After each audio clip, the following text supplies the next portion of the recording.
Okay, first you are going to come in your studio, and it is like studio.youtube.com, and here you have like setting.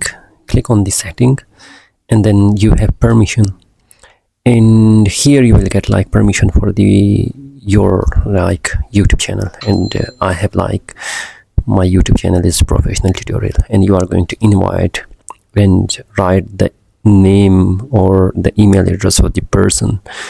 And the main important thing is here what you are going to do, like what permission you are going to give. It is a manager, editor limited, subtitle editor, viewer, or viewer limited. Okay, the manager can do everything. For example, they can view your they can view the revenue, they can delete, upload, whatever you are going to do, that person can also do that one. And in editor, the person cannot delete or manage permission.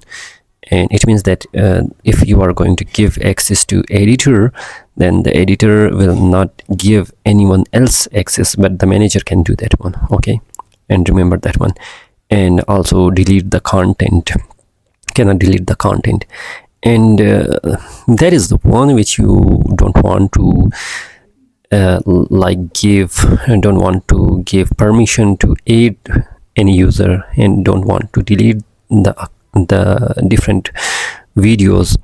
And also you don't want the editor to not see the revenue. Then you have to select the editor limited. And subtitle is like any viewer, and that 3 are like has no use for that one, but the main that 3 one is very important. And I hope you got the idea that how you are going to aid your any other account to manage your YouTube account. If you like that video, don't forget to subscribe. Thank you everyone, have a nice day and goodbye.